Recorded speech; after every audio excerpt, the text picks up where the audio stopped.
All right, welcome to the Exponential Groups webinar. My name is Alan White. If you haven't met me, or we haven't met, I've been a pastor for 27 years. My wife and I have been married for 16 years. Four children. My oldest 15, son that's 15, son that's 12, a daughter that's 10, and a son that's 4, which is a lot of fun when you're 52 years old. I've coached over 1,500 churches. Since 2011, I have helped churches start over 14,000 small groups with over 125,000 people in those groups, which is really ridiculous. But God is just doing amazing things, and I'm certainly grateful for that. What I do, I work with churches. I do individual coaching with churches. If they need some, one-on-one to specifically target things in their church, I do coaching groups, which you'll hear about a little bit about later. Not too much, but a little bit of a commercial. I developed 2 online courses. One's called Leading an Exponential Group Launch.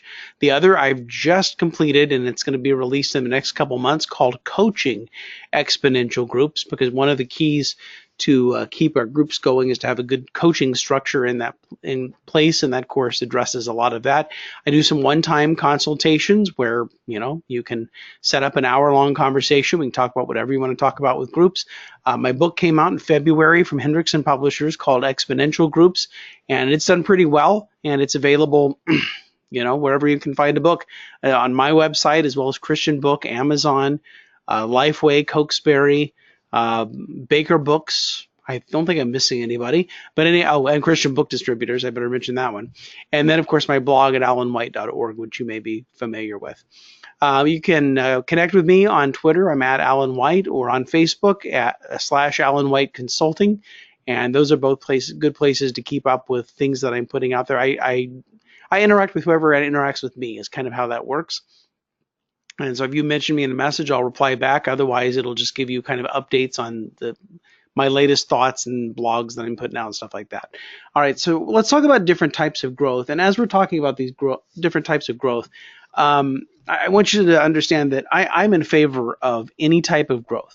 As long as your groups are growing, both numerically and spiritually, then I am in favor of growth. I think there are some things that we do that are more effective than others. I think there's some things that we do that are less effective than others. And the reason that I know this is simply because of my own experiences. And so for any of you that have been on one of my webinars before, you'll hear the same story because it's my story and I'm sticking to it.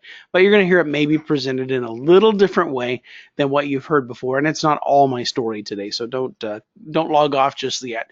But we can grow by addition, which is, again, it's positive. We're growing. We're not dying. We're not, subtracting. We're not stagnant. We can grow by multiplication, which is even better. We can grow by what I call growth by campaign, which sometimes could be a little bit short-lived. And then lastly, we can have what I refer to as exponential growth. So let's start by growth with addition. Each of these different types of growth that I'm going to present to you today have something to do with what we're focused on and how we're going about forming groups and getting people into groups. And so our mindset has a lot to do with the type of growth that we are going to experience.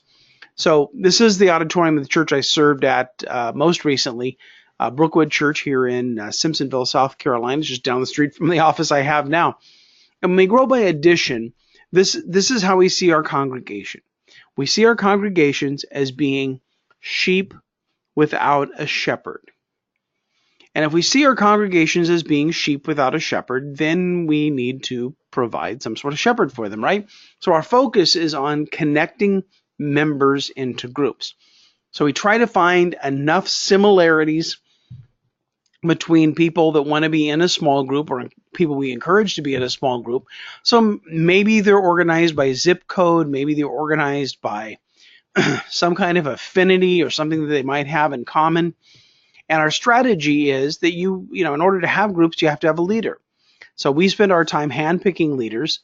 So we handpick these leaders. People sign up for a group. We take these sign-up cards, and we get people into groups. Or maybe they go to a website and they see a listing on the website, and then they sign up for a group that way.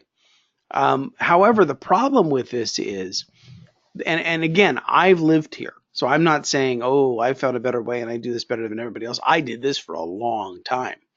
But the result is that you apply a lot of effort, but you end up with a very small result, if any at all. For instance, I go to a church here in South Carolina. It's a pretty large church. I don't go because it's large. I go because my kids like it. And they have a next steps area in the lobby of the church. And so if you want to sign up to be baptized or be in the membership class or go through the budgeting class or join a small group, you go to this next steps area on Sunday morning and you put your information in, and then you choose from a list which small group might be near you or whatever, and you mark that. And so, and then from there, there's kind of a process of getting people into groups. So I asked a friend of mine who was over small groups at a particular campus, how many people signed up to be in a small group last week? And he said, well, we had 52 people sign up to be in a group, which, I mean, that'd be pretty good. If any of us had 52 people on one Sunday that said, hey, I want to be in a small group, and it wasn't really like a small group emphasis, we'd take that, right? And so the next question was, well, out of the 52, how many of them were actually contacted by a small group leader? And so he had to get out his phone and find his data. And he said, okay, so it looks like 27 of them were contacted by a leader. So now we've already cut the number in half. So our next question was, so out of the 27 that were contacted, how many of them actually made it to a group? And his response was, well, we don't know. Now, I'm not making fun of him or my church or anything else, but the reality is when I was doing groups this way, when we were forming groups this way, I had a lot of I don't knows as well.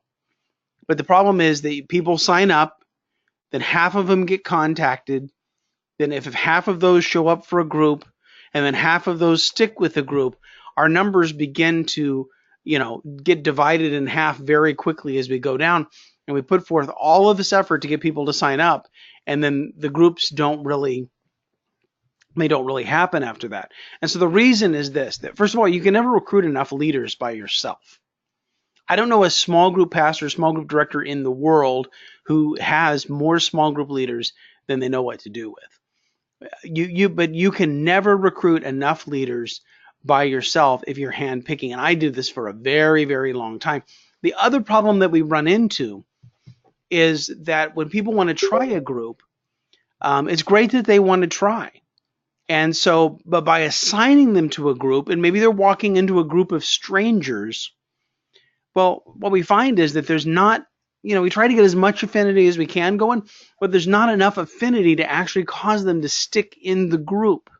And unless people are really, really, really committed to the idea of a small group, most of these people will not be in that group for very long.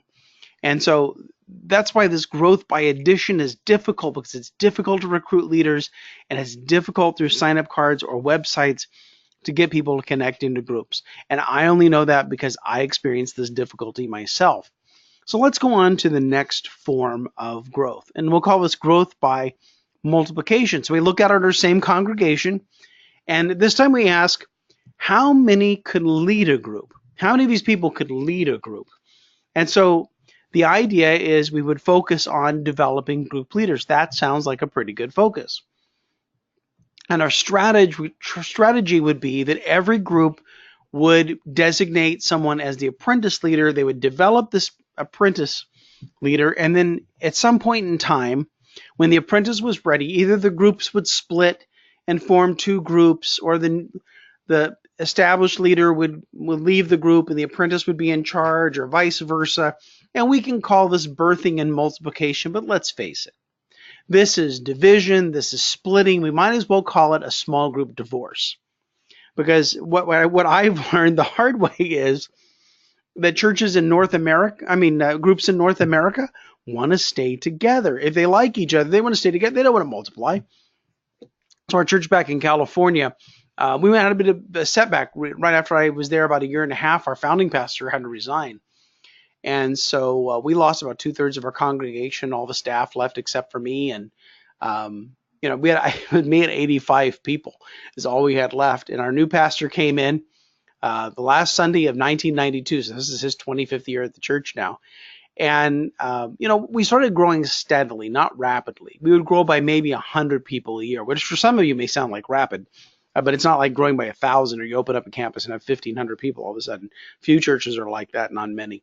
So as the church began to grow, then I realized I needed to put a plan in place where our small groups could grow along with the growth of the church. Because what we discovered was when we got to about 250 people in the church, they started saying, I don't know everybody anymore.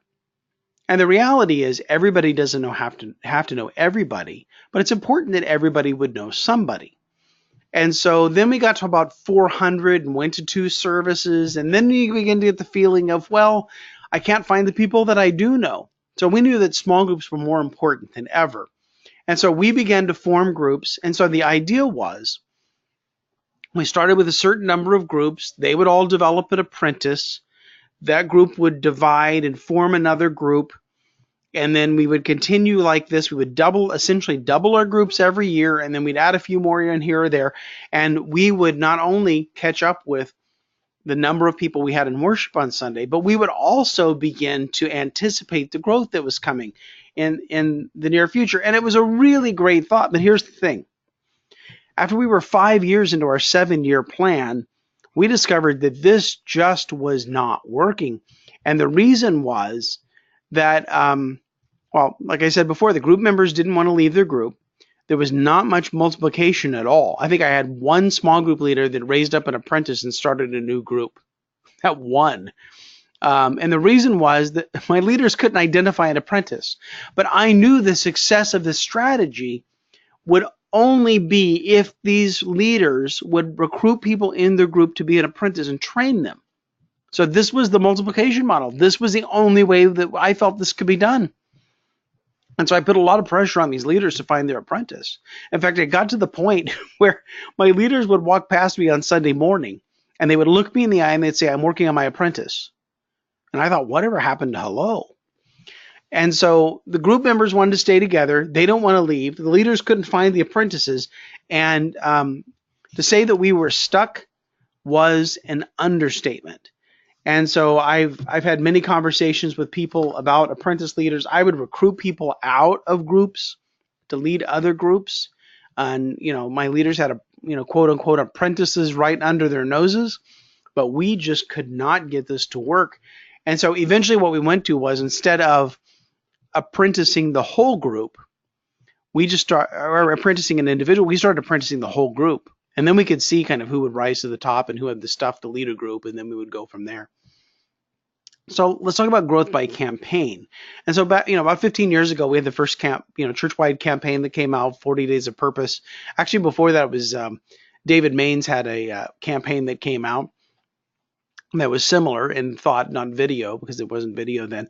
But this idea of growth by campaign. And so the mindset is we look at our congregation and say, well, can we connect 100% or more of our people into groups? And so the focus is just, connecting anybody and everybody. And the strategy, this was actually the good part of this campaign process, was that people would self-identify as leaders. Because, when we were handpicking leaders, we'd go up to people and say, well, would you consider being a small group leader? And they'd say, oh, well, I'm not a leader. And so a lot of people have leadership ability. They just don't feel like they're a leader. So it was very difficult to recruit people to be a leader if they didn't feel like they were being a leader. But if it was something that was short term, something that maybe they could do with their friends, something that, they could do with a few other people in the church, but they would say, okay, sure, I'll open up my home. I'll get on board. I'll do what the senior pastor is leading us to do, and we'll do one of these groups for this campaign. The methodology was we would use some kind of video-based curriculum. So we wanted to take the fear factor out of this in a couple of different ways. One was we wanted to create an easy-to-use tool. So if somebody said, well, I don't know enough about the Bible. I'm not a Bible teacher. That's okay, because the Bible teacher is on the video. Now, from the staff side of things, you start all of these groups. Our concern is, what are they doing? What are they studying? Well, what they're studying is the video that we gave them. And so this video could have our own pastor on it. This video can have, somebody else's pastor on it, but it was an easy to use tool, and it reassured even the pastoral staff that this is going to be okay because we trust the curriculum and what's going on there. Now you need some coaching, some other things, but we're not going to get into that today. You also did short-term groups. So we had a bit of a trial run, almost like a test drive when you buy a car to see, okay, do I like doing this or not? And if they like doing it, we invite them to more. If they don't like doing it, we say thank you very much. So in our church back in 2004, my pastor was very excited about the Passion of the Christ. The movie was coming out. He'd already planned a sermon series around Passion of the Christ. We had planned some advertising. And so I walked into his office and I said, Pastor Dave, what do you think about if we started small groups off of the Passion of the Christ? He said, well, I think that's a great idea. Now, see, I've been an associate pastor for most of my ministry. And what I know is if I want my idea to go forward and to gain momentum, the best thing for me to do is just to piggyback on something my pastor is already thinking about. Some people are just working so hard, wear themselves out and trying to convince their pastor to do things certain ways. And they want to, get their pastor on board with this way of developing small groups. Well, here's the thing. If you're the associate, you need to get on board. It's your pastor's boat. So he thought this was a great idea. So I went out and found a curriculum that someone had written on the Passion of the Christ, but it didn't have a video. So I asked my pastor, I said, here's the thing. I said, we need to make this easy that anybody could open up their home and do a group. And we need to create a video with teaching on it. And you need to be on the video. So he was up for it. Now we produced this video 1 week ahead of when the groups needed it. Because did I mention we decided to do this 3 weeks before the series started? It was a bit crazy. So we did the best we can, my home video camera, and we output it to VHS tape. And every week, they'd come in and they'd give me last week's tape, and I give them this week's tape, and then last week's tape would go to the duplicator and become next week's tape. It's so much easier now because you have Right Now Media, you have YouTube, you have Vimeo, where you could just upload this for your congregation to watch. And you don't have to deal with all those messy videotapes. But here's the key. When my pastor stood up and said, if you would open up your home, we've prepared these materials for you, and we'll help you get your group started. We doubled our groups in 1 day. Now, bear in mind, over 7 years, we had gotten 30% of our adults into groups, and now we doubled our groups in 1 day. The result was you may have a lot of excitement during the 6 weeks of a campaign. And some of you guys have done a campaign. You've experienced this. So you have a great 6 weeks. That's easy to do. And then the bottom falls out. So then what do you do? Well, there's potential, I think, in there for Exponential. Looking at video-based curriculum, looking at a short-term initial study, people identifying themselves as leaders. And maybe we don't even call them leaders. We called them hosts back then. Now, the reason the campaign struggles is that a lot of us didn't have a plan after the 6 weeks was over. And so that kind of messed us up. And then the growth, completely overwhelmed our coaching structure. I mean, we doubled in a day, and I wasn't adequately coaching the 30% that I had. How was I going to coach the rest of them? So we kind of figured out that very quickly.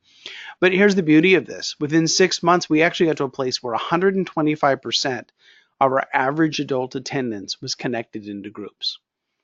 And that's not funny pastor math.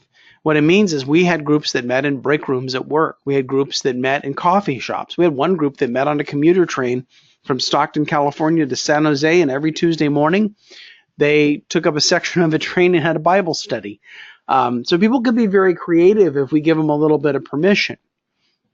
So the campaign got us a certain way there, but campaigns have been around. Campaigns are not new anymore. So where do we go? How do we get exponential? Well, this is, again, we have to look at our congregation. We have to ask ourselves a question. Then when we look at our congregation, we ask ourselves, is this an audience or is this an army? Because if this is an audience, we have to entertain them. We have to perform for them. We have to keep them engaged, or else they're going to go away.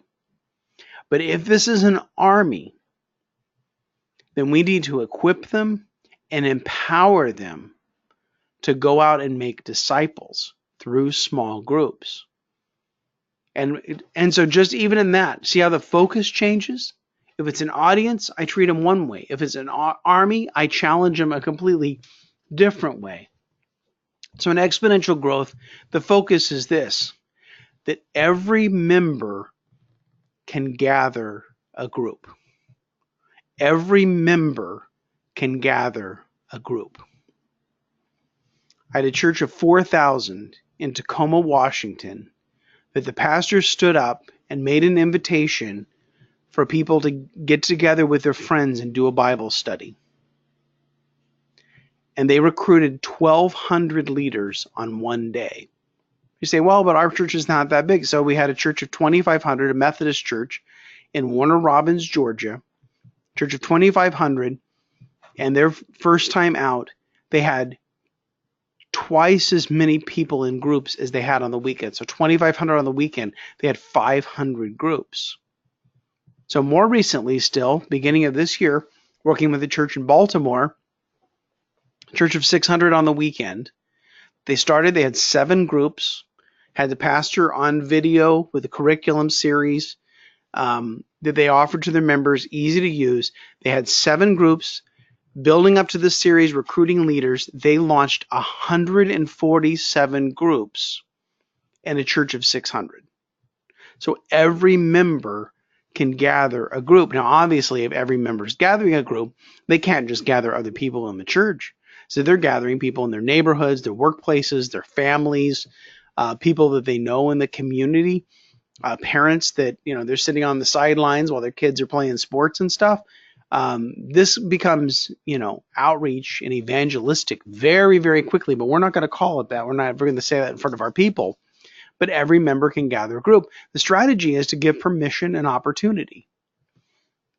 And so the idea is that if we tell people that we're going to empower you, that you can form a group of your choosing, we're not going to advertise you, we're not going to send anybody there, but you can gather the group that you want to gather. Now, this has had some wonderful things happen because you have people that are introverted and they wouldn't sign up to host a group because they don't want 12 strangers going to their house, to be honest. But they would say, if I could do this study with 5 or 6 of my friends and it was just us, then I would do a group like that. This church in Georgia, we had a mother that had 2 autistic sons. And she said, I've never been able to get into a group, and now I can finally get into a small group, because she said always before I knew that if I joined a group and my boys came with me, and she was a single mom, she didn't have anybody to leave them with.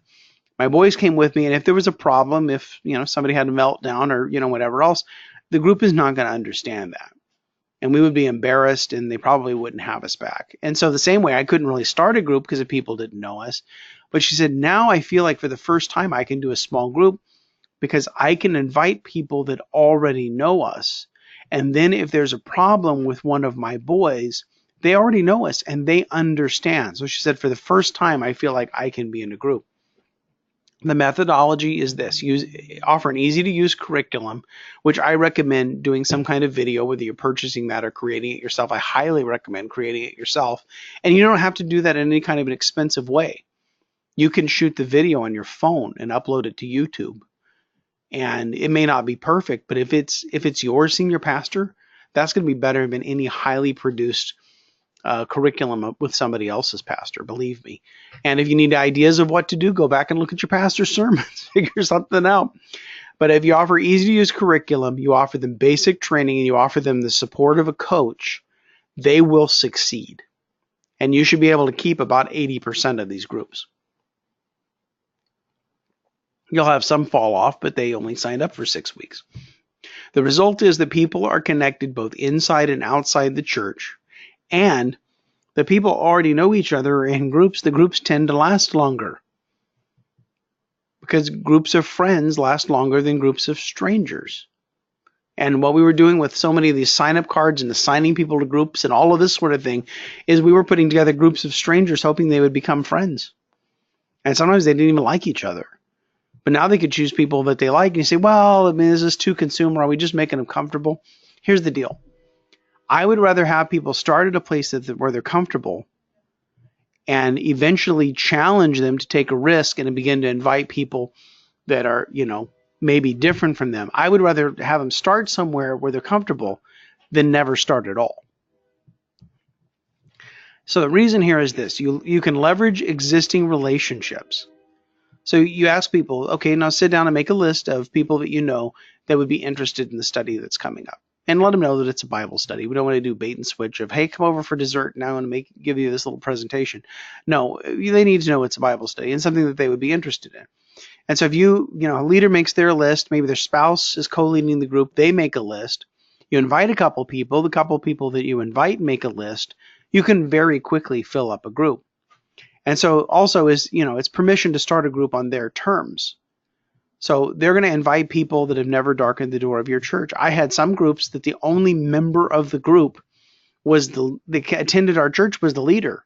I mean, the leader would invite people in their workplace or invite people in the community, and they actually asked me if it was okay if nobody else from the church was part of their group.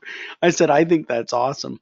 So let's talk about 4 keys to an exponential group launch, just to kind of give you some tools here of how do you even do this.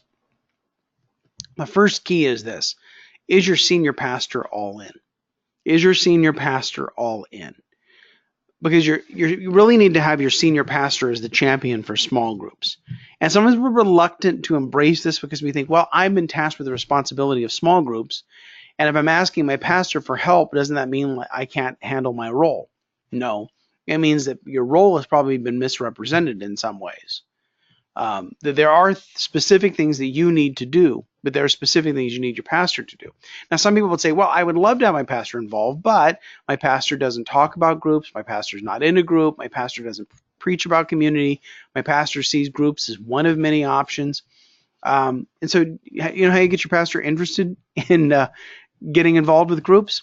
Put your pastor on the curriculum. So this is Chip Ingram. I worked with this church back in 2015. We did a series called Holy Ambition, and we shot video. I directed this video for them, and then I wrote their study guide for them because they were doing more of the individual consulting. But you put your pastor's teaching on the curriculum, and so Chip's church, Venture Church out in Los Gatos, California, in Silicon Valley, is a church of 2,200 people. When I started with them in the summer of 2015, they had about 120 small groups. That fall, we launched this series and started 400 groups on Holy Ambition. And then a year later, they came back and did another study. I wasn't working with them at the time, but it was called The Real God. And they launched 500 groups in their community in a church of 2,200 people. So I've done this with both of my pastors that I worked for. I've done this with pastors all across North America. And some of them were very complex, high-end, expensive kinds of productions, $35,000, $40,000. Others were very simple. Like I said, there were some that would shoot their video with a phone and put it up on YouTube or what have you. There are different ways to do that. Some I've coached on how to do it and all of that. But if you put your pastor on the curriculum, then your pastor is going to be more interested in this. In fact, we're working with one church. I'm going to tell you a little bit more about them in a while. But we went down and shot video with them. This has been, 6 years ago this month. And I think this week even. And we spent a whole day capturing video to create the curriculum. We coached them. They did all the work. We coached them on the video production, on the writing and all of that, on how to form groups. And so the next morning, the pastor calls us into his office and says, okay, we've shot this video. We're creating this curriculum. Now, how do we recruit leaders and how do we get people connected to groups? The discipleship pastor came to me later in the day and he said, I've been trying to get my senior pastor interested in groups for 2 years. He said, and you just did it. Almost like it was an accusation, and you just did it. And so I just smiled at him and said, well, I'm Alan White. No, I did not say that. But the reality was the pastor had made an investment in developing the curriculum. And because the pastor had made that investment, then he was interested in seeing that curriculum succeed. He wanted leaders to form more groups. He wanted people to be in these groups and study it. The other thing is you want to find a small group solution for your senior pastor's every issue. So what is your pastor concerned about right now? What is your pastor's passion? Is it evangelism? Is it discipleship? Is it connection? Is it finances? Is it generosity? Whatever it is, there is a small group solution to every single one of those issues. And I don't want you just to take my word for it. Ed Stetzer and Eric Geiger wrote a book a couple of years ago called Transformational Groups. And it's not based on stories, it's based on research. And they show how people are connected better, people grow better, people serve more, people give more if they're in a group than if they're not in a group. In fact, I'll just give you one statistic, and that is people in groups tend to give 6.05% more than people who are not in groups. Now that's worth the conference call right there. Now the other thing is you can share this video with your pastor, or I'm doing this webinar again at 11 o'clock Eastern tomorrow. So get your pastor on this webinar tomorrow and let him hear all of these things, and let's see the importance of their involvement in groups. So the first key is your pastor all, and the second key is your topic relevant? Now I've had churches over the years, one said, well, we always begin our year with a 21-day fast. And I thought, boy, that's going to be a little bit of a challenging topic to start a bunch of groups, because it is a fairly mature topic. Let's be honest. I thought, the silver lining is, the refreshments are going to be really easy because they're fasting. And that's what they started with, and they did okay, but they didn't do great. Anything to do with money, finances, tithing. I've talked to a couple of churches in Houston and in Florida, and they were going into generosity series and financial series, and they're beginning to change their thoughts on that and going after topics like hope, because it's a wrong time to talk about money. And people are very sensitive about their money, especially when it comes to church. And we have the televangelists to thank for that. One church wanted to do a series on evangelism. And I convinced them. I said, maybe instead of doing a series on how to do evangelism, we should create a series that's evangelistic. And so we created a series about the common issues and needs of their community. And in it, there was a presentation of the gospel so that they can invite people in who are also concerned about their needs of their community. They can get scriptural answers to those issues. And it was evangelistic, but it wasn't, teaching on evangelism. There's nothing wrong with these topics. But if you start with a fairly mature topic, then you have to be aware of the fact that you're not going to get that many people signing up to be in groups, and you're not going to get that many people volunteering to lead. So what do you go with? Well, Purpose-Driven Life, 40 Days of Purpose. That's a granddaddy of all church-wide campaigns. Carrie Shook did 1 Month to Live about 10 years ago. Outstanding campaign. It's in English and Spanish. If your church hasn't done this, it's still worth doing. Hope Rising. We did this with Gene Apple about 5 years ago, and he launched this off of Easter and started 460 groups off of Easter. Now they're a church of 7,000.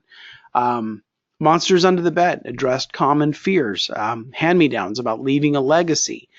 Family Matters for church in the Indianapolis area, just about relationships. And what we did with this series was we actually went back, their staff went back and pulled sermons that their pastor had done on relationships. We took the sermons, we edited them down to a 10-minute script, passed it back to the pastor to make sure that, it still sounded like him.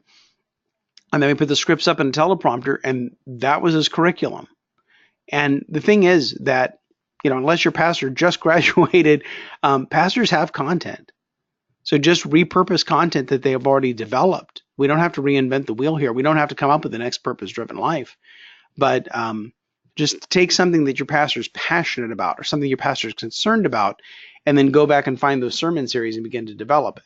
The third thing is, how's your coaching structure? And usually when I mention this, people are like, oh, coaching, I don't have coaching, or coaching's terrible, or whatever. But here's the thing, and this is what helps you to succeed, is that from when somebody volunteers to lead a group until that group starts, it is mission critical that they have an experienced leader who's calling them on a regular basis to encourage them. Because you will lose more new leaders and more new groups before the study starts than you will after the study ends. And I've learned this the hard way. I thought, all these groups did the study, and And then at the end of it, they all quit. And what I found was only 2 of them had quit. The rest of them had never started, but we didn't know they had never started because we didn't have anybody available checking in on them. And I came up with a very important principle based on that. And the principle is this: the groups that don't start tend to not continue. And so it's important that somebody would actually pick up the phone and make a phone call. This is not an email distribution list. This is personal. Because, somebody could say they invite some people over for a barbecue, and those are root beers, in case you're worried. They invite people over for a barbecue and they say, hey, I'm starting this group and I'd love to have you guys be a part of it. And somebody says, oh, we've already joined another group. We're so sorry. And somebody says, oh, it's Tuesday night. We can't do Tuesday night. And then the other guy says, you know what, dude, I'm sorry, but I'm not really your friend. Now, obviously, the guy that's initiating this is going to feel like, okay, I invited everybody. They don't want to do it. So this was a bad idea. I shouldn't have done this. I'm going to quit. Well, this is the point where they need somebody calling them to encourage them and to say, listen, not everybody that I've invited has ever shown up for the group. You had an idea of how you wanted the group to be. You know what? Let's pray about what God's idea is for how this group should be. And then let God form that group. And I've actually had those situations occur. But somebody needs to be calling, checking in with this guy, or else his group is not going to get started. So this is the place, instead of handpicking leaders, we're going to have a pastor stand up and invite people to get together with their friends. But if we're going to focus on handpicking anything, we need to handpick mature people, experienced leaders who are willing to follow up after new leaders. That's who we need to tap on the shoulder and invite to be part of this with us, because they're more necessary than you even realize. The fourth key is this: that when you do a church-wide campaign or you do a series that's aligned with the sermon, you have to ask yourself, what's the next step? Because if you do a 40-day campaign, day 41 is coming. And for a lot of churches, day 41 means we had a fun 6 weeks and now the whole thing's going to fall off the cliff and fall apart. And we said, what was the sense in doing all of that? At one church that we met years ago, that they went into 40 days of purpose. They had 0 groups at the beginning. They started 233 groups for 40 days of purpose, and at the end of 40 days of purpose, they had 3 groups. Now, unfortunately, we didn't meet them until after, but obviously that's hugely disappointing to have such a tremendous result and then have such, a failure on the back end. And so you have to have a plan in place. You have to have a next step. And so in the middle of the first series, you invite them to a second series. And I would go so far as to say, if you don't have a next step, then don't offer them a first step. Because the idea is you want to give them 6 weeks so they give this a try, and then you want to invite them to a second 6 weeks so they continue. And if you could get them to do 12 weeks, and it doesn't have to be 12 weeks in a row, but if you can get them to do 12 weeks or a full semester, they're pretty much good going forward as a group. But getting them to start, getting them through that first series, getting them to decide to do the second series, that's the work. And then once that work's done, they've determined whether or not they want to do it. So let me talk about a couple of churches that I've worked with. This is Bay Hope Church in Lutz, Florida. I refer to them in my book as Van Dyke Church because they just changed their name and they weathered the hurricane well, in case you were wondering. When I started with them 6 years ago, they were a church of 1,800. They had 400 adults in groups. We created a curriculum series, and in the fall of 2011, and we went from 400 in groups to 1,000 people in groups. We did another series, again coaching them. They put the series together. This is going to sound like a lot of work, but it was a beneficial year. Their second series in the new year of 2012, they had 1,600 people in groups. Their third series, 3? This is just in the first year. They launched after Easter, and they actually ended up with over 2,000 people in groups. Now the church has grown. There are about 2,300 adults now, and in talking with the pastor, they have maintained 80 to 90% of their congregation in groups. So they've lost a little bit, but over the last 5 years. So it's very gratifying to me to see a church that, they worked hard that first year. Then they took their foot way too far off the gas, and it really kind of slipped. They slipped down to about 1,000. But then they kind of knew what to do, what to give it when they needed to, and they do one big campaign a year, and they maintain 80 to 90% of their adults in groups. This is St. Peter's Episcopal in Orlando. This is my friend, Father Charlie Holt, and they had 260 adults when I met them 12 years ago. Um, they started 75 groups for 40 days of purpose. In a church with 260 adults, they had 750 people, give or take, in small groups, which is, I mean, this is exponential. And people just invited their neighbors. Would you like to be a part of a Bible study with me? This is Pastor Troy Jones at New Life Church in Renton, Washington, church of 2,500. When I started working with them, they had 100 groups. We produced curriculum with them. They produced some on their own. We added some different strategies like I talked about today for recruiting leaders and forming groups. And 6 months later, they had 500 groups in a church of 2,500. And what they saw was that people were inviting their friends from outside the church to come to a Bible study. And I mean, Renton, Washington is not the buckle of the Bible Belt, if you haven't noticed that. And so they would meet their pastor on video in the comfort of their friend's living room. And then when they came to church, they felt like they already knew the pastor. And so they began to see how groups could be used for outreach, again, without calling it outreach. And so they've made it a goal to actually start 1,000 groups in their church, because they see the potential of connecting people into groups first before they invite them to Sunday morning. So how can I help your church?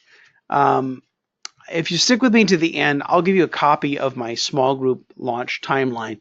And this is something that I have been working on for the last 20 years. And I was a little hesitant to just give this away, but I'm going to give this to you. And you're going to say, wow, this doesn't look like much, but there's a lot to it. There's also a little explanation that goes along with it. And if you happen to read my book, or if you want to read my book, it'll very clearly explain everything that's on it. But at least you know how to get started. And maybe you've already launched this fall, but it would be something you could use in January. And so what I want to talk about today is I'm starting a 12-month coaching group. It's going to begin in January of 2018 and go through December. And the way we're doing this coaching group is in 3 phases. The first phase will be right at the beginning. We're going to do a church-wide assessment where we're going to collect some data from your congregation, and we're going to talk about the readiness for who would be open to inviting their friends and, all these sorts of things. Then from January to June is kind of the training phase. And so we would meet twice a month as a group, and the group has 5 churches in it. We meet twice a month as a group, and then once a month with you and me individually. And I'll explain the training in a minute. And then the last 6 months of the year is our implementation phase, where we won't do the group meetings anymore, but we will continue the individual meetings. So this way you can learn all of these things about the launch and then prepare and do a fall launch based on what you've learned in the new year.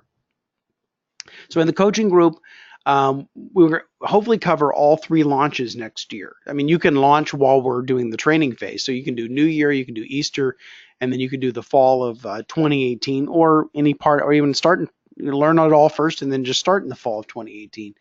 The way that this works is I bring best practices of what I've learned from working with churches across North America.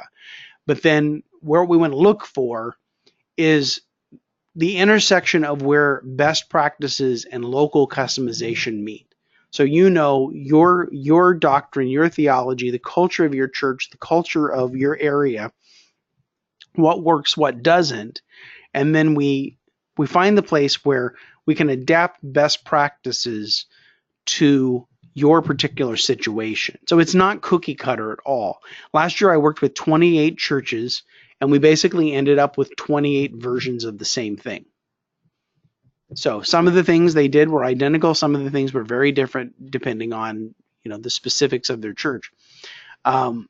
We would help you reach your small group goals for 2018. So new leaders, new group members, new coaches, all of those sorts of things. And this is how it works. I take 5 churches in a coaching group at a time, because I don't want it to be overwhelming. I don't want anybody to get lost in the crowd.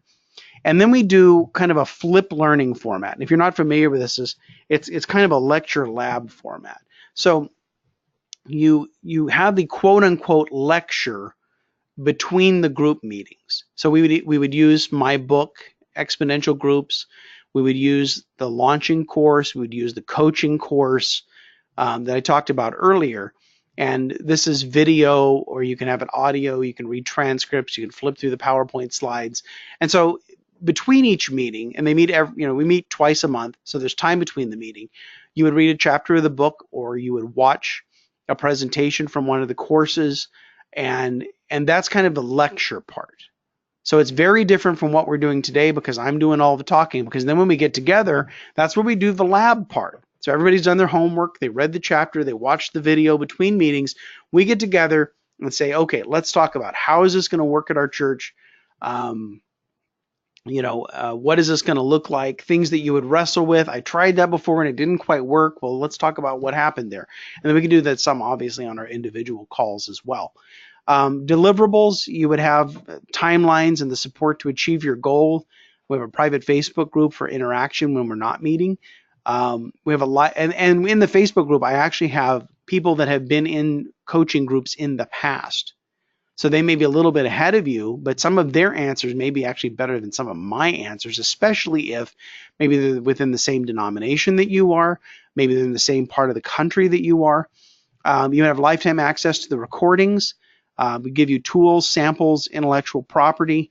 So you don't have to reinvent the wheel. So you need to create a packet to brief your new leaders. Well, what do you put in the packet? I'll give you a couple of packets. And some I've developed, some of them have been developed by churches that I worked with, and you can have a couple of examples, and you can do whatever you want with those examples. I'm going to copy of my book, and again, the group would start in January of next year. Okay, so slides are a little out of order. The assessment, I'm just going to kind of do this value thing because that's what people do. So the assessment that we start with is typically $1,000. Books, $17. The two courses are $498. They're $249 a piece. The 12 individual calls, when people do individual calls with me, they're $150. So 12 calls is $1,800. And so just those items are over $3,000. Now, when I coach churches individually, they pay me $1,000 to $3,000 per month for 12 months. And the last 2 years, the churches that I worked with individually paid me more like $2,500 a month.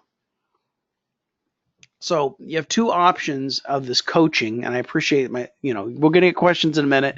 And so for the 12 months of coaching with all the things that I described, it would cost between $1,500 and $2,500 depending on the size of your church.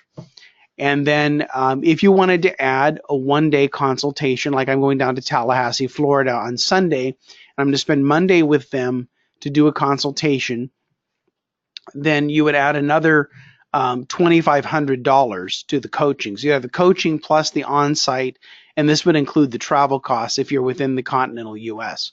And so between $4,000 to $5,000 depending on, again, the size of your church. So if this is something you're interested in, I'll tell you one more thing that will actually get you a little more. And that is if you register now, your coaching will start now. So this is September the 12th. So if you signed up and paid today, then I would coach you in September, October, November, December, and help you through this launch. Then we turn around in January, we do the assessment, we do the group coaching, we do the individual calls. And so you would have 4 extra months of coaching. So here's the trick, is that this offer's good until the group is sold out and one spot has already been taken. And I'm not like doing like Mr. Salesman. I'm telling you honestly, there's a church in Kansas City that's already claimed a spot in this group. And so there are 4 spots left. And so this is open until the group's full. And then when the group fills, then, we'll go on and start another group maybe later in the year. We'll just kind of see how it goes. Some years I do 2 or 3, some years I do 1. So we'll just see how it goes. So the next step would be, if you're interested in this, you can just email me, or I'll send you some information about this as well, along with the recording from today and the slide deck. All right, so I'm going to take some time for some questions, and we don't have to necessarily talk about the coaching unless you want to, but one of the things, and we were introducing ourselves earlier using that chat window, and so if you have a question about anything I presented today, I'd encourage you to go ahead and put your question in the chat window, and we can discuss all of this. I'll pop my little face on there. There's my little face. Hi. And good to have you guys today. But what questions or thoughts do you have maybe about what you're dealing with within your groups right now, or things that you're planning on the future? How can I help you? Well, I'll stick on about next 10 minutes or so, and then I'll have to go. But what questions or thoughts do you have? You can use the chat window, or if you want to, you can turn on your microphone and talk to us. I won't limit you to just the chat window. So questions or thoughts about what I presented today? Are you doing addition, multiplication, campaigns? Are you exponential? What's all that looking like?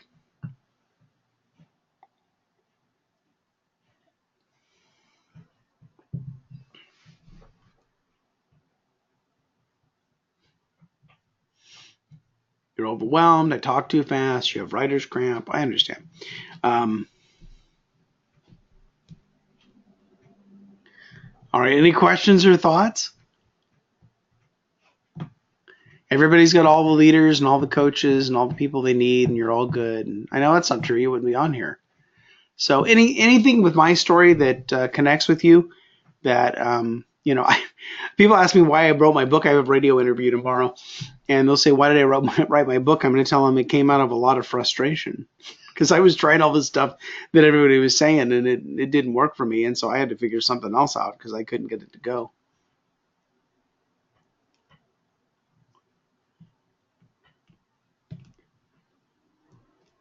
All right. Well, and if I'll say this, if you have a question, feel free. I'll stick around as long as you have questions. If you don't, then we've kind of officially concluded. If you want more information about the coaching group or other types of work that I do with churches, feel free to reach out to me. I'd be glad to talk to you about that. And if you're here just benefited from the webinar today, then I'm glad you were here, and I hope you got something out of it and sparked a few thoughts that maybe you hadn't had before. Yeah, Alan, this is great. Yes, sir. I have a curious question. So we're a church of about 275. Okay. I guess I want to hear a little bit more about campaigns. I personally kind of resist the campaign idea because I feel like that's pushing a little too much towards trying to entertain them, to get them to be excited to come to church. So we have not engaged. We do sermon series, like starting a series on the book of Mark, but we don't really do campaigns. Okay. So how many folks do you have in groups right now? Around 100. Okay. So that's actually percentage-wise is pretty good. And then are you offering adult Sunday school or Bible studies or other types of things? Yes.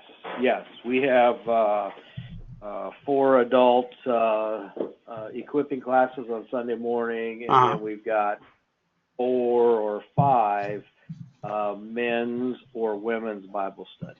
Okay, and then give or take, how many people would those things involve? Well, that's let's see. I know you're the administrator. You want to be exact, but just give me ballpark. 5 Sunday morning in our Sunday schools. We probably have 30 to 40 in the other Bible studies. Okay, I'm sorry. How many did you have in Sunday school? About 75. 75. Well, I mean, if these are all unique, then you may be there. Yeah, there's a fair amount of that that's duplication. Yeah. People that are going to Sunday school and even into a ladies' small group are also connected in a small group. Oh, yeah. I mean, I told you I grew up in Kansas, and so, the pathway to heaven was Sunday school, Sunday morning worship, Sunday night church, midweek Bible study, and any other time the church was open. And if you hit all of those, you knew that was your ticket to heaven. And if you missed those, well, then you might be in jeopardy. I'm joking. It's Midwestern dry humor there. Yeah, so you probably have some overlap. I think what would get, would help you is the idea of, what you're doing now with these groups. I would recommend leaving them as they are, because whatever they're doing is working for them. So the question is, people that are not in a small group, they're not in Sunday school, they're not in a Bible study, they've effectively said no. So what might they say yes to? And so it might be a matter of changing something a little bit. It might be, I don't want to be in a group of people that I don't know. So is there a possibility of starting, them starting a group with people that they do know? It could be a matter of they don't want to make a long-term commitment. So something like a campaign would give you an opportunity to do a short-term commitment. But I'm not saying that you should upset the apple cart, because what you're currently doing is working for the vast majority of your people. And so unless you have the gift of martyrdom, you leave that part alone. But then, how do you get this to grow? So yes, you can handpick leaders, but most people, when they get to this point, they've kind of run out of all the good choices for leaders. So where do you go? And so that's my thought of, inviting people to get together with their friends to do the study, because it's like when you're fishing. You fish for a long time and you got a lot, but then now that the fish aren't biting, then you got to change bait and fish with something else to get more fish. And so I think and we don't want to call it bait. That sounds kind of bad, but I think that we just want to change it up a little bit to see what is it that we could offer them that they would respond to. And it could be that their job schedules are weird. It could be the just demands of life. A lot of times people say, well, groups are not, I don't have time for a group, which the interpretation of that is groups are not a priority. And well, why aren't they a priority? Well, I work, I have my family, I have these activities, I'm coming to church. I spend time with my friends, and so I don't have time for a group. Because sometimes joining a group displaces the time that we would have with our friends. But if you could do a group with your friends, it gives you an excuse to get together with people you already know and like and want to get together with. So that's another thing that I find is kind of nice about, offering an opportunity to do a group maybe a little more on their terms. And so the idea of a campaign is just kind of this bandwagon approach to have your senior pastor interested in promoting groups. But you don't have to do a campaign. You could choose a study, and again, if your senior pastor would promote it, or you could create curriculum based on your senior pastor's sermon in a past sermon series. Your pastor's teaching is on the curriculum, but you don't necessarily align it with the morning service, and that's okay too. So anyway, I'm giving you a lot of different ways to do it, but the main question you have to answer is, what has caused people to resist the things that have worked so well for the majority of your people, and what could you offer them that they might say yes to? Does that help? Yeah, so it does. We do sermon-based small groups right now. Okay.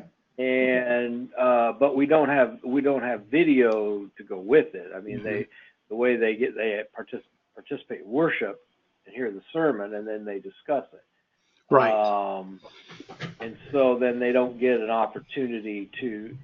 It keeps it more internally focused rather than being an outreach type of. Well, and that's evangelism. Yeah, and that's part of it of doing a campaign, of having a topic that would be attractive to people in the community, a subject that people would relate to. So anything on relationships or parenting or stress or the meaning and purpose of life, those sorts of things. Things that would be common needs in your community. And then even challenge some of your people that are in Sunday school or in some of your existing groups just for the 6 weeks to step outside of their group and help to get a new group started. And then they can figure out how that group's going to continue, if they come back to the group that they were originally a part of. But it can definitely have a lot of outreach potential, because you're touching people in the community. And like I said, you can put them all together 6 weeks in advance, and burn DVDs and have it online. A lot of churches now, 75% of the people in their churches don't have DVD players anymore. So you got to be careful. Got to have something online streaming. So that's one way to do it. Other things, and I didn't mention this today, but I'm in partnership with a couple of video producers, and we've developed a curriculum. The book's almost finished. I don't have to show it to you, but it's called All In, and it's about the life of Jesus. And the book is finished. The scripts are written, and all it takes is, during a cold time of the year, sending your pastor out to Southern California and shooting the video. Now, there's a price to all of that. but it's a thing that's helped with pastors that are busy, that they don't want to put together all the content, and then while they're shooting their video for the first time, so they just use stuff that we've already put together. And it's a series that I developed when I was on staff at the church here in Greenville. And so we've got a few things like that. There are others that are out there, books that are on the market, like I Am by Matt Fry, or Favor with Kings, about the life of Nehemiah, that authors Caleb Anderson, who's one of the pastors out at Mariners Church. And they have studies built into their books, but they don't sell their videos. And when I've talked to these guys, that they'll give permission that if you buy their books, that you can make your own videos. They don't mind that at all, and you don't have to that. And that's nothing that I have to be involved in either. So there are different ways to do it, and even like with sermons. Again, church up in Canada I'm working with, they just use a phone, and between services, while everything's fresh in the pastor's mind, they shoot a 5-minute video. It's either a summary of the message or it adds a little more, and they put it up online on YouTube. They have a downloadable discussion guide. They put the link at the top of it, so the group clicks the link, watches the video together, and then they hand out a single page sheet with the questions on it, and that's your curriculum. And so it's a little bit of work, not a lot of work. I mean, you can just basically shoot 5 minutes and put it up as is. It doesn't have to be perfect. They do kind of an interview format with the small group pastor and whoever's teaching that day. And, again, it's affordable. It goes with the sermon. It gets them a little deeper, sermon. So it's like your sermon base you're doing now. You just add a, little video to the front of it. Your groups that are currently meeting probably don't need it. But if the new ones, if they're a little intimidated by, I'm not a teacher, I'm not a Bible expert, then you know what? It's okay. They can depend on that video as kind of their training wheels until they become more confident. I mean, my goal is not to keep everybody in kindergarten. My goal is that eventually all of your groups would look exactly the same, and they would be trained and they would be capable of opening up the Word and asking questions and facilitating a discussion, dealing with issues that come up, all of those sorts of things. But the question is, time is short. Do we have enough time to train people in order for them to launch groups, or do we just need to get them started in any way we can, and then help them along and train them as they go? And I'm more in favor of the second one, because I did the first one for a very long time, and I would have people that would sit through weeks and weeks of training, and then when it came to decision time, they didn't want to lead a small group. One year I had an entire group, an entire class of potential leaders that went through my training, and none of them started a group. That was not a very good year. So Right. so anyway, I give them the training when they need it, not before they need it. Because, I can train them enough. I can talk anybody out of being a small group leader with all the horror stories that I have. But fortunately, those are few and far between. So anyway. Yeah, well, I'm a testament to the growth by multiplication not working, because that's what we've attempted. And so our groups have actually grown. I have several of them that are like 16 and 18, Mm-hmm. but I'm not getting any. They don't want to get divorced. Yep. No, and I have a very good friend, Oh my! I and don't. mentor that brought that idea over from Cho's church in Korea.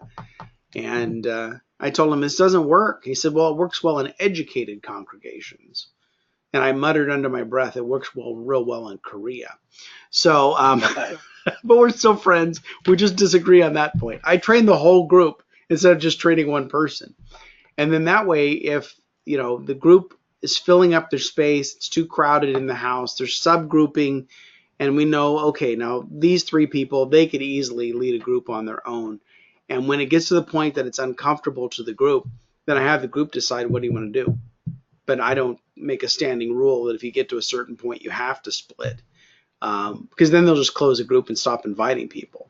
But I just wait till they get in trouble. I've had groups that are 25, 30 people, and they were dealing with it. I said, well, come back when you have 10 more. Let's talk then. Because they didn't think it was okay. I said, invite whatever you want to, as long as everybody can get their word in, I'm okay. Mm-hmm. So, yeah. All right. Any other thoughts or questions? I guess I personally have one more. Oh, you're fine. Is there Go any ahead. scaling in regards to price of the coaching based on church size? Mm-hmm. So how do I do it?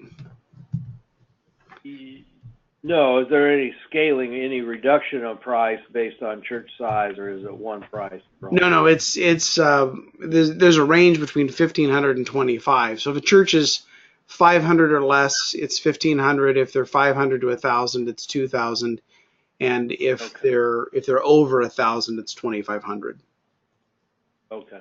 Thank But you. I've thrown a lot of things into the coaching this year. I tried to do like bare bones coaching last year and lower the price, and I felt like they achieved good content. I don't like only meet. I was meeting for 6 months. I like walking with the church for a year, and so just so I can get them through all of the different seasons. And so I wanted to figure out a way to not charge too much, but to walk alongside a church for the year and then do the assessments. So we kind of know what we're dealing with on the front end. But I've seen a lot of churches, that either they create curriculum, sales of their books, help. They have people in the church that have a gift of generosity that'll just write a check. And of course, people that are in groups will give more than people that aren't in groups. So when you figure $1,500 for a year, you're paying, 100 and, whatever math in my head, just $120 a month or whatever.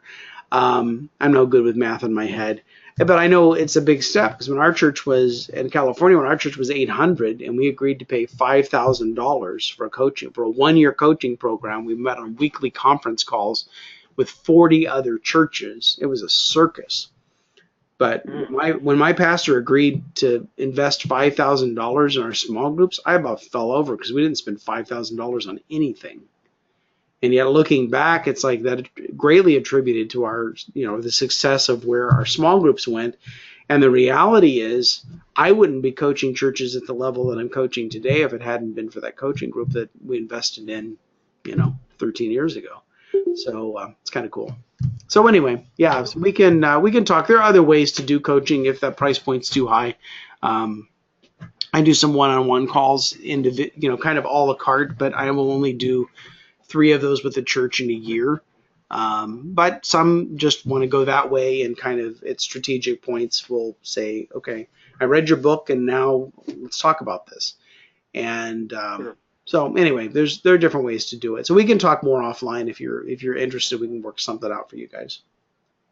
Thanks, Alan. All right, folks. Well, this ends our conversation today. Glad to have you with us. I'm going to send out an email with a recording, with a slide deck, and with the information about the coaching group. And so you'll have that shortly. And if you have any questions, you didn't get your question in, you can feel free to email me. It's on the screen there, alan@alanwhite.org, or call me on my phone. And we can talk more about maybe how I could help you with your church, even if it's just answering a couple questions. I'm always open to it. So God bless you. Have a wonderful day. Thank you for being with me. And hope to hear from you soon. Thanks. Bye-bye.